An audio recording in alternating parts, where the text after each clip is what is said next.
You mentioned financial planner earlier as a way that in the past some friends of yours have kind of lost track of their money. How do you feel about financial advisors and financial planners? I know one good one. I do. It's not you, is it? It's not me. Okay. No, it's a friend of ours. He's very much aligned to the Rich Dad philosophy.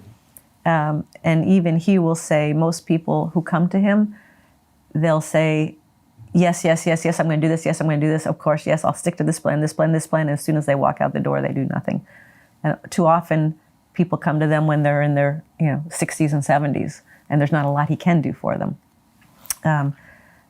It all depends. There's two, and I'm not saying all financial planners are bad. I know there's really good ones out there. I guess the question is, are they there to really help you grow your money, or are they there to take fees for themselves? So a lot of financial planners, they're salespeople. And I know I've learned this from a friend of mine who was a financial planner, and she kind of told me how it works in her industry and how they had these different buckets. And at the end of the quarter, if you didn't have enough clients in this one bucket of different products, you have to put everybody in there, whether it was for their best interest or not. So I think my question with financial planners is, if they're going to recommend something to me, and this goes with stockbrokers and this goes with real estate brokers, if they're going to recommend an investment for me, are they also investing in that as well? So our stockbroker never recommends anything, and we don't have much money in the stock market, but he'll never recommend a stock that he hasn't also put his money into. So if they're putting their butt on the line, then I have a little more interest in listening to what they have to say. Right. But ultimately, they'll never look after your money the way you will. No, never. I still remember early days, we had this neighbor who was a stockbroker, and he said, oh, you got to buy Coca-Cola. I said, okay. So we bought some Coca-Cola years and years and years ago.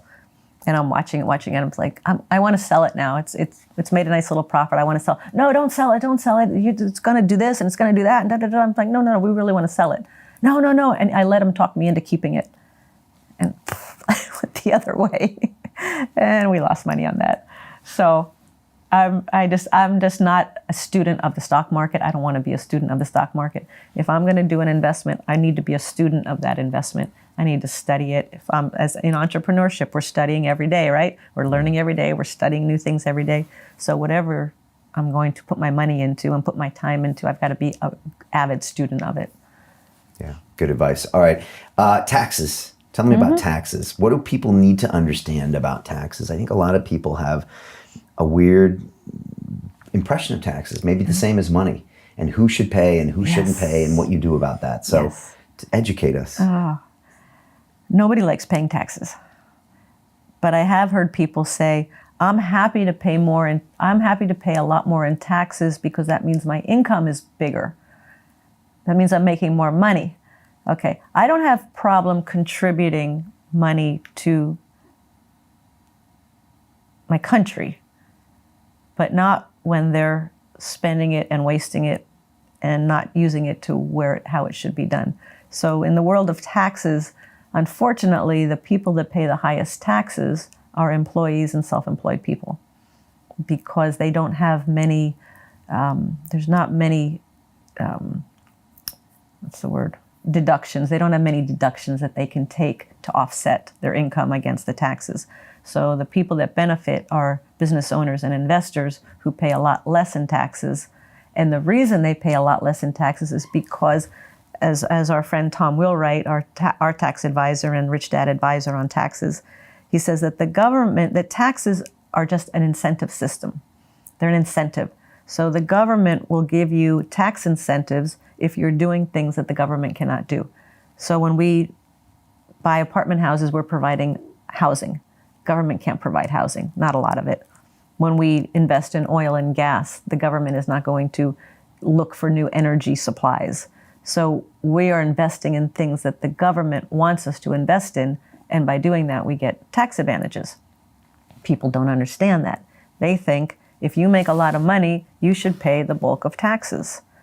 Well, I don't know the statistics exactly, but the people who do make the most money, by far, they pay like 95% of the taxes in the US. So in the US, it's the only place where the people complain that the people who pay the most taxes, how does the saying go? In the US, the people complain that the people who pay the most taxes don't pay enough, and the people complaining don't pay any taxes, Okay. something like that. Right. But yeah, so unfortunately, the government doesn't know how else to make money except by taxing people. In Honolulu, for example, we have property there, and we are not residents of Hawaii. So a few years ago, we got a notice saying they've just passed a law, and because you're a non-resident and you own property, we're tripling your property taxes. They don't know what else to do.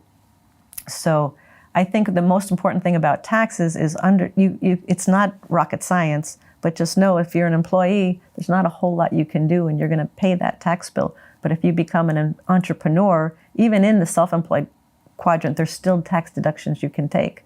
But as a business owner and as an investor especially, investors have the greatest tax breaks. And again, it's because you're investing in things that the government wants you to invest in. And taxes is the single biggest expense for most people in their lives. Yes. And they don't realize it. Yes. Because you get this printed receipt at the end of every month, and you're like, that seems like a lot of money, but I got $2,000 in my bank account. I'm going to go spend it. Yeah. But you don't realize that is the single biggest expense, more than your mortgage, more than your food, more than your kids' tuition. Yes. The government's taking that. Yes. And that's an incentive to get you to invest in assets. Yes. Is what it really is. Yeah, that's a great point. That's a very great point. But if you choose not to, that's your choice. But a lot of people are saying, I'm going to buy this property and I'm going to have tax deferrals or tax advantages, and I'm providing this service that by definition the government wants you to do, because that's why the taxes. Right. And that's a great point, Brian, because every employee, I still remember the first time I got my paycheck, what's all this stuff taken out? What is too. this? I was 15. Oh my God. But every employee can be an investor. Every self-employed person can be an investor. If you're going to be an investor, just watch that mindset, because if you bring an employee mindset to the world of investing, it may work against you, because an employee wants safe, secure income. They want that security. So they will probably invest as a secure investment. So just be aware of that. So if you're an employee and you have that employee mentality and you want to invest in property, you might need to make some shifts in your thinking. Right. Okay. And people that complain that some people don't pay taxes, I think I was talking to Robert about, it's a big article in the New York Times about how Jared Kushner had not paid taxes because he invested in a lot of property. And then these days we see big corporations around the world like not paying taxes here and there. What should people think about that stuff?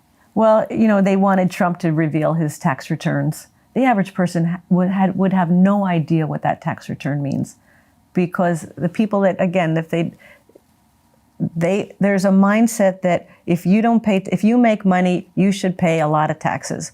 I mean, in Europe, there's countries that are, it's like 70% taxes and things like that, right? Yeah.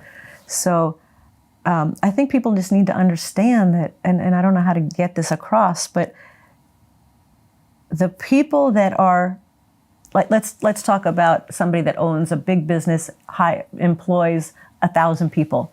That person's creating jobs. That person is creating product that is bought and sold. That person is paying taxes. That person's doing a lot of good in the country, but all people can see is they're not paying taxes.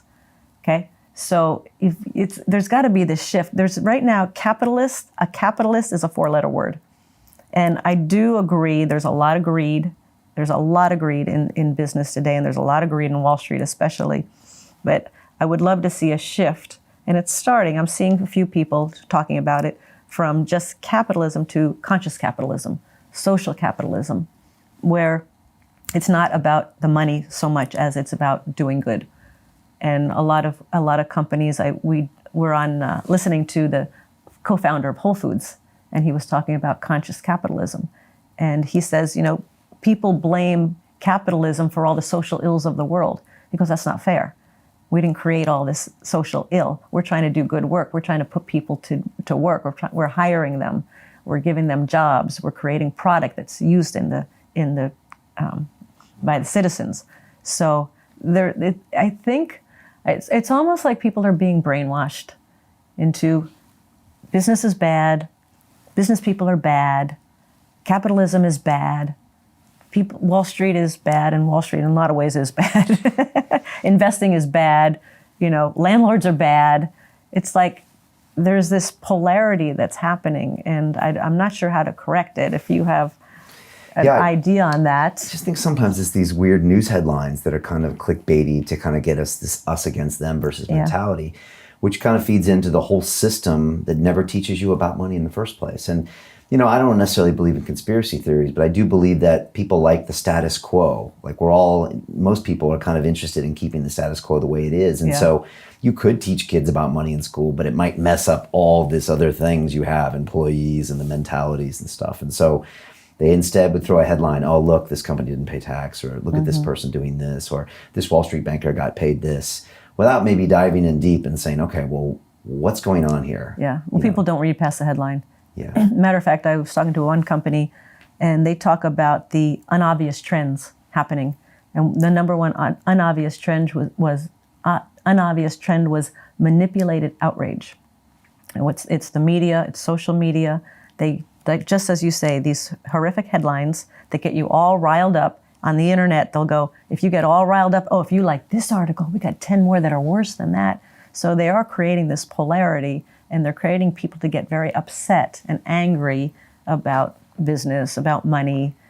So I agree. It all goes back to people need to be educated about money and understand what money is about and how to not just manage it, but how to grow it. Yeah, I mean, we're in an attention economy right now. So it's just all about attention. Attention is the new currency. And so people want to grab it from you. If they can get you to spend an hour on Instagram and an hour on Facebook and an hour being angry at the rich people or Wall Street, they just made money. Yeah. And there's entire billion-dollar companies, multi-billion-dollar companies in Silicon Valley that are actually really good at it right now. Yes, they are. And you need to just check yourself. Like every time you react to a headline, well, first of all, why are you reading that? Maybe you should be building a business, right? And whenever I see that headline about like Kushner's not paying taxes because he's investing in real estate, I always think, well, maybe I should be doing that. So I just really think people need to have a fundamental question with themselves about money. They need to question what they're reading. That's one thing. When I was 9 years old, my mom said, Kim, if you don't want to spend your life in the kitchen, don't learn how to cook. And she said, this is before computers, and if you don't want to be a secretary, don't learn how to type. And she was really saying, don't go with this status quo of what a woman should do. Start to question everything. Question everything. And that's what I would say, just what you're saying. As you're reading these headlines, question. I mean, number one, what's the source of that? What's the source of this article? And what's really the truth about this article? And people today, I heard their attention span is like less than 8 seconds for the average person. Same as a goldfish. Yeah. Been proven. Same as a goldfish. Yeah, been proven. Yeah. So people don't take the time to really understand what's going on. And I think the only way, I mean, it is all about education. It's about financial education. It's why you do what you do. It's why we do what we do. And with just a little education, it can go a long way.